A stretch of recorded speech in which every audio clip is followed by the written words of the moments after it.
家陣就嚟到咗肇慶啦，呢度係肇慶嘅東站，肇慶嘅高鐵站啦。咁啊，而家就嚟到高鐵站旁邊呢個公交站，跟住就搭公交車入去肇慶市區啦。咁啊，呢個肇慶遊就係我今次粵西遊嘅其中好重要嘅一站啦。肇慶係一個西江上面嘅大市嚟嘅，係咁。而家嚟到呢度就係肇慶嘅星湖啦。咁啊，佢湖裏邊咧就有幾座山，咁啊叫做七星岩啦。呢度係許正肇慶市區嘅中心啦。咁啊，呢個就係星湖牌坊啦。好多人都嚟呢個牌坊度影相打卡噶啦。星湖牌坊。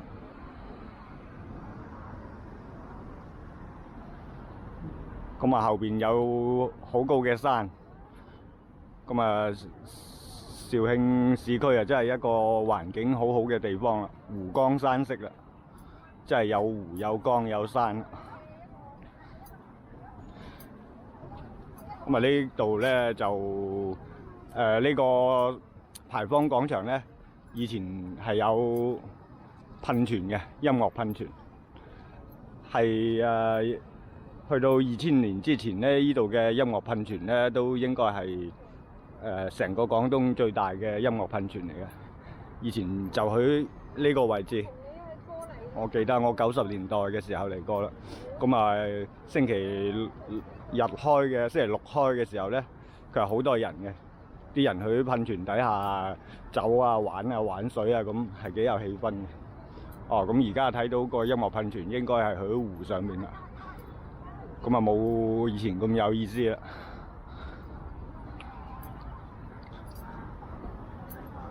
咁啊，大家如果嚟呢個七星岩度欣賞佢嘅景色咧，就唔建議買票入去嘅，因為買門票入到去裏邊睇咧，就係冇喺外邊睇咁靚嘅。因為呢啲咁嘅景色咧，係喺遠處睇佢先至係比較靚嘅。我係入過去2次嘅，一次係90年代初啦，另一次我都唔記得幾時啦。咁啊係咁。咁啊，呢度就係對面嘅山就係七星岩啦。咁啊，呢度正對面就嗰座山度有啲屋，嗰條村就叫做岩前村啦。位置相當好嘅一條村啦。咁啊，後邊就係肇慶嘅市區啦。你開始講喎，講啦。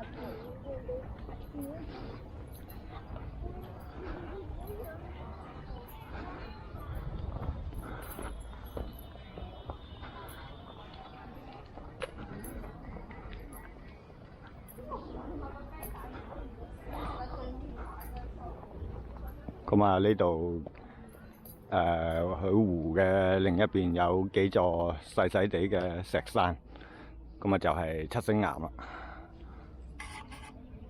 咁啊幾靚嘅，不過就都係唔建議大家買門票入去咯，因為喺裏邊就係睇就係好一般嘅，喺外邊睇就幾靚。咁啊，而且佢門票嘅價格係比較貴嘅。佢係同鼎湖山係同一個套票嚟嘅，只能買套票。咁啊，鼎湖山就都幾靚嘅，特別係佢條瀑布，不過就比較細咧。鼎湖山。咁啊，佢呢啲門票嘅錢咧就唔係俾當地人民嘅，唔係當地政府收嘅，係國家旅遊局收嘅。不過無論咩錢，政府嘅錢都與人民無關，都唔會使喺人民身上嘅。即係去中國嚟講，咁啊係咁。咁啊，肇慶呢度咧就仲有其他景點㗎啦，就係圓灰塔啦，同埋白沙龍母廟啦，同埋包公祠啦。但係圓灰塔咧就都係2000幾年起嘅塔啦。咁包公祠咧就係近年起嘅，呢幾年起嘅景點啦。咁啊，我就其實就冇興趣去睇嘅。咁啊，包公啊當然出名啦。咁啊，有狗頭鍘、虎頭鍘、龍頭鍘啊，專係斬啲犯緊事嘅官員啊，啲皇室大臣啊之類嘅。咁啊，不過呢個只係佢電視劇啊、小説裏邊嘅情節咯。佢現實生活中啊唔可能嘅呢啲，即使係古代更加唔可能。就算嚟到而家我哋嘅社會啊，文告官都係唔可能嘅。佢古代就更加係唔實際嘅。咁啊，中國嘅法律咧就係一個專制嘅體制下嘅法律啦，就唔係話一個人人平等嘅法律嚟嘅。中國嘅法律咧就都係嗰句話咯，叫做刑不上士大夫，禮不及庶人。即係啲法律咧就係專門攞嚟對付啲平民嘅，唔會對付啲統治階層、權貴階層嘅。咁啊，禮不及庶民咧，即係對啲人民咧，又唔需要講禮啊嗰啲嘢，冇任何禮節嘅。到而家都係咁，咪講話古代啦。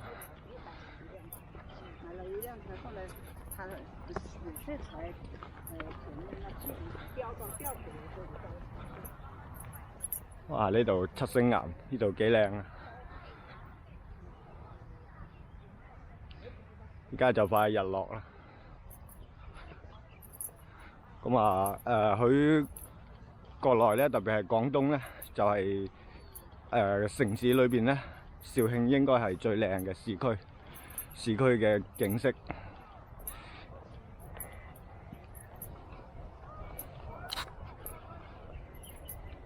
咁啊，如果係單講呢啲山水咧，我就係更加中意粵北嘅山區嘅山水。粵北就係連山啊、連州啊嗰邊就比較靚。即使清遠啊、陽山啊嗰啲都係比較靚嘅。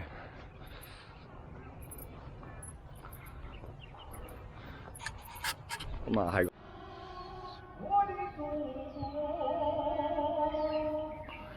呢度就係另一個角度睇個七星岩啦。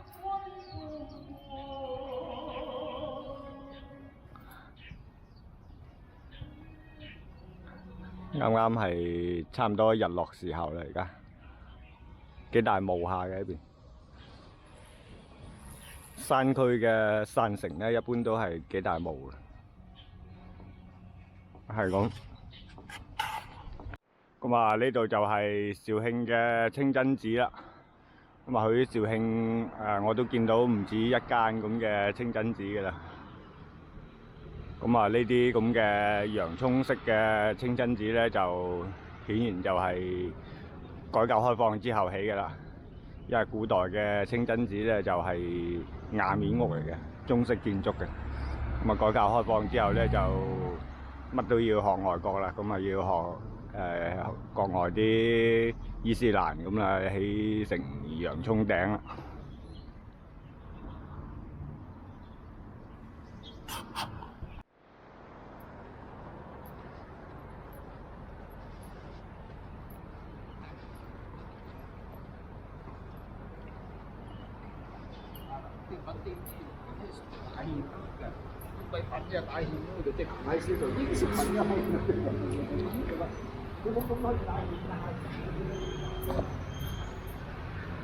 我係幾中意走下呢啲舊嘅街巷嘅。呢度就係肇慶市區嘅舊嘅街巷。呢度仲有原來嘅我哋叫燙籠啦。以前啲屋比較有錢嘅人嘅屋先有燙籠嘅。咁啊，走下呢啲舊街巷咧，就係有一種80年代嘅感覺啦。特別係我哋廣東人啦，我哋70、80年代出世嘅人都係比較中意80年代嘅。80年代嘅生活係過得比較好。咁啊，當然90年代過得都好好。咁啊，到咗2000之後，特別係2008年之後啦，咁啊啲生活質素係明顯開始一路降低。特別係呢10零年啦，呢10零年啲人嘅生活質素係急劇惡化嘅，所有食物都有毒，醫院又黑，即係政府進入搶錢模式啊！呢10幾年，特別係搞房地產之後啦，乜嘢生意都難做。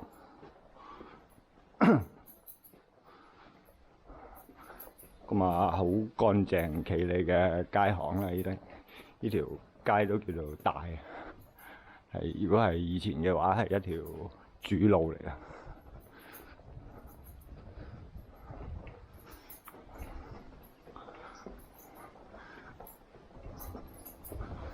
咁啊，頭先見到有井，以前呢啲居民咧就係生活都係離唔開井。食用水啊、洗衫、洗菜啊，去個井旁邊通常都聚咗好多人喺度洗嘢㗎啦。我哋以前細時沖涼都係去井邊沖，即係特別係天熱嘅時候，最中意係吊一桶水出嚟咁啊，喺頭上淋落去，哇，相當之冰涼嘅。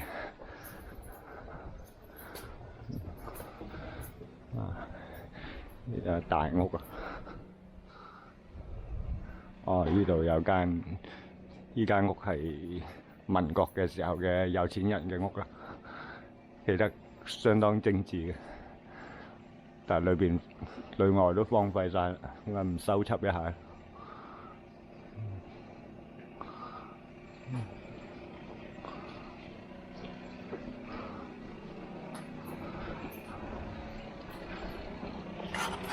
咁啊，係咁。而家就嚟到咗肇慶嘅呢個騎樓街啦，亦都係仿古街啦。呢度有間教堂，耶穌賜福。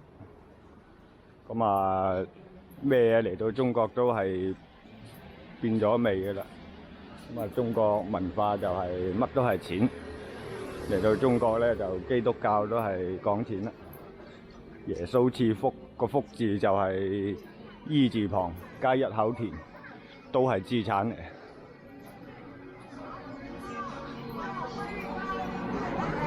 呢條仿古街就係新修葺好嘅，以前都係好舊嘅一條街。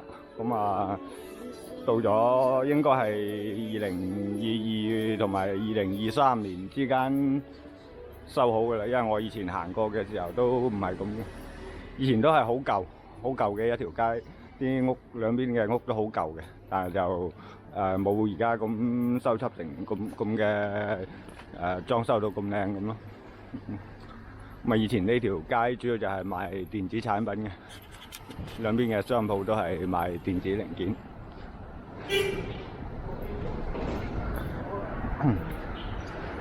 咁啊，以前佢舊社會應該就係成個市區就係最旺呢條街啦。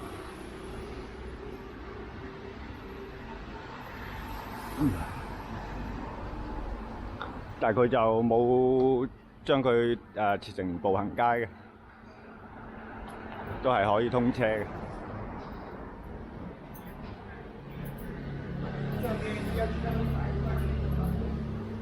不過好多商鋪都係空緊，唔係全部商鋪都有人租。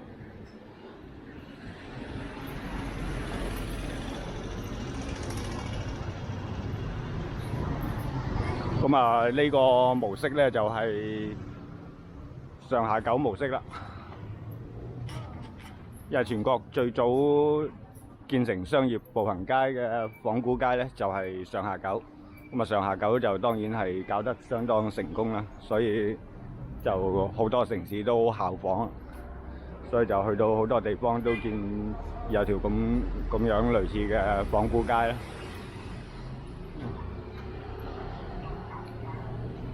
咁啊，依仿嘅係民國，你可以睇得出佢民國嘅時候係幾咁繁榮嘅。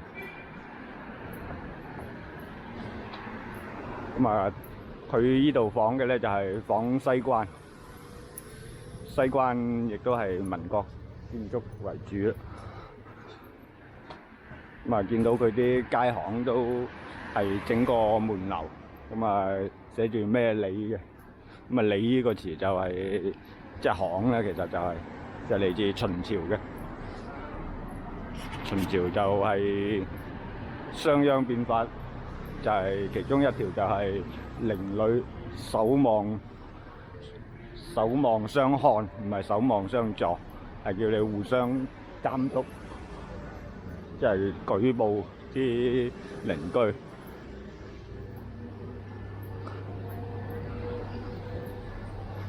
即係文革嗰套，文革話抄商鞅啊！呢啲就係佢啲舊嘅街巷。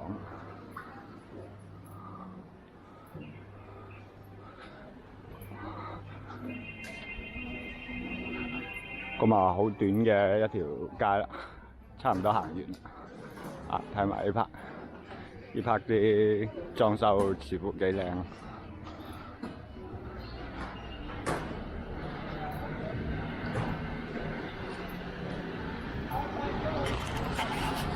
係咁。咁啊，呢度呢條街就係肇慶當地嘅雜貨市場啦，好有人氣，都好有生活氣息啦。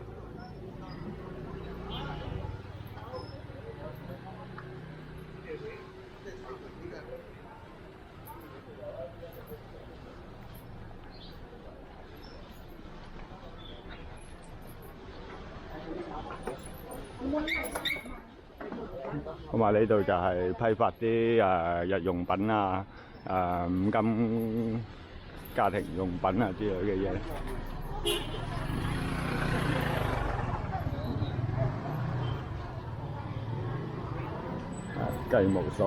雞毛掃，哇！以前攞嚟打仔㗎喎，一揸起條雞毛掃就有種好威水嘅感覺。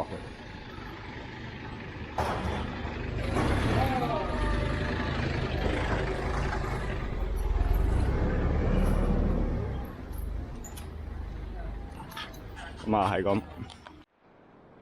呢度就係肇慶嘅西江啦。咁啊，有老人家喺度游水啦，游冬泳。咁啊，嗰邊都係一群山啊，群山。其實肇慶市區係喺群山之間嘅，西江咧就係穿透呢群山咁流出去嘅。咁啊，佢西江咧就係沿住西藏啦、青藏高原一路流過嚟幾千公里，但係整條西江咧就係最闊就係呢個位啦。咁啊，當然係除咗出海口啦，咁啊最闊就係而家呢度肇慶市區呢個位置啦。咁啊，去到前邊咧就係有佢嘅羚羊峽嘅。去到羚羊峽嘅地方咧，就係條江咧就係收窄得好犀利嘅。咁啊，好風景嘅羚羊峽，可惜而家咧就係關閉咗嘅，因為今年上半年落好多雨嘅原因，好多羚羊峽嘅路都係塌咗嘅，所以關閉咗，到而家都未開。真係可惜啦，我係一直都幾想行下嗰條路嘅。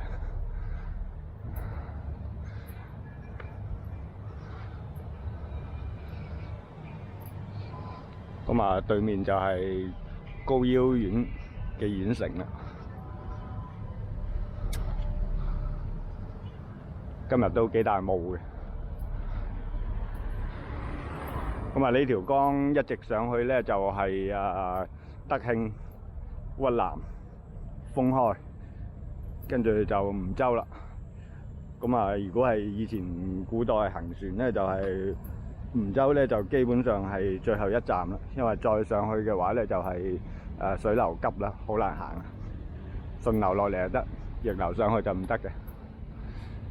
即係古代嘅船咧，一係撐，一係靠風力，就行唔到嘅，水流急㗎，唔可以逆行。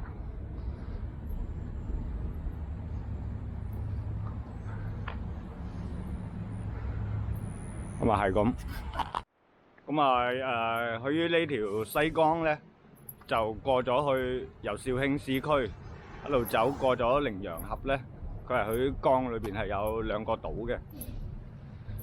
咁啊，一個叫做蜆洲，一個叫做黃包洲啦。咁啊，呢兩個島咧就係有傳說嘅。咁啊，同包公有關啦。咁啊，包公係被貶到嚟呢度廣東嘅，咁啊嚟呢度做端州府嘅知府嘅。咁啊，包公翻去嘅時候咧就搭船啦。咁啊，當地人就為緊感謝包公啦。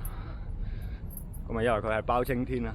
咁啊，送咗一方端硯，同埋送咗一方端硯俾包公啦。咁啊，用黃布包住啦。咁啊，但係咧就包公咧就收咗，但係咧就覺得係唔可以受賄。咁啊，喺船上咧，包公係將呢件布同埋端硯咧都係掉入咗江中嘅。咁啊，傳說就變成一件布一方端硯，就變成咗蜆洲同埋黃包洲兩個島啦。咁啊，都以前都係肇慶嘅其中一個旅遊區啦。咁啊，而家就冇乜人去啦，因為冇旅遊設施啦，已經冇維護啦嗰兩個島。咁啊，包公咧就係歷史上就係應該係真有其人嘅。咁啊，但係就係一個相當唔出名嘅人嚟嘅，喺歷史上。咁啊，佢出名咧，就當然係因為台灣拍嘅連續劇《包青天》啦。咁啊，仲有係民國嘅小説《七俠五義傳》啦。